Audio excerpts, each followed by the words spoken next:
Can we just address for a second how irresponsible Tommy's parents are? He starts the game in the garage, unattended, amidst a bunch of faulty electrical equipment that shoots sparks everywhere. There are human-sized spiders and other death traps that he's exposed to, with nary a parental eye cast over him. Now, I don't claim to be super dad or anything, but I would not leave my son unwatched in my garage.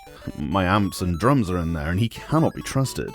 So yeah, another incredibly late original Game Boy title that would soon find its way into the glamorous world of color with a GBC re-release. This colorized version was released literally 2 months after the DMG one, February 1999. The arrogance of these companies to think their video games, whether they're any good or not, deserve to be reissued in such short order. It's enough to even make Bethesda cringe inwardly. THQ were a particularly bad bunch for this, it's true. After how the DMG library ended, to have to try and say something nice about another THQ platformer doesn't fill me with much glee either. Here, you mainly play as the Rugrat Tommy, the bald baby who kind of looks like an old person. I never saw the movie, my sister was the Nickelodeon fan. I was Cartoon Network and Pokemon all the way. Even so, I can say with some degree of certainty that this does not follow the film all that closely. I think the film's plot was something to do with trying to return Tommy's newborn brother to the hospital to put him back in or something. However, I don't even know what the plot of this game is, if there even is one. Each level sees you jumping about. Tommy is incredibly nimble for a diaper-clad baby, bouncing off balloons and light fixtures, collecting stuff. Why you're collecting it,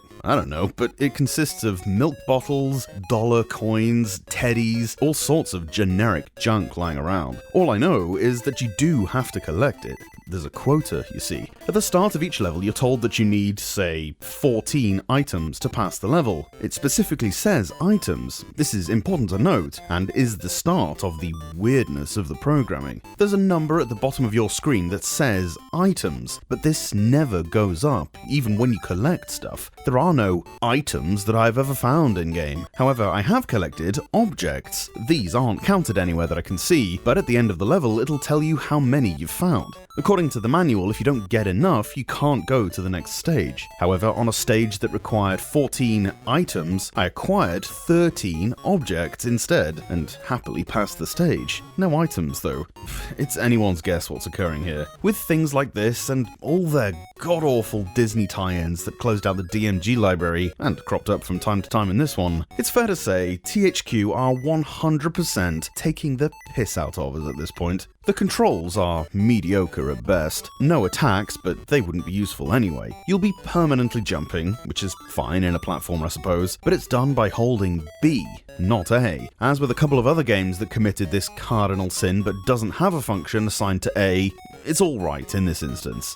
Honestly, it's the least of the problems anyway. The worst thing for me personally is the detached camera. Sometimes you're in a normal platforming position, i.e. the middle of the screen. Other times you can jump and the camera doesn't move along with you, meaning you're right at the front of the screen. Yeah, you're getting hit if you continue on, meaning you have to walk backwards a bit, then go forwards again. How was this mistake made in late 1998? Oh yeah, ignorance. That's how. If you get touched by any enemy or trap, all your items disappear.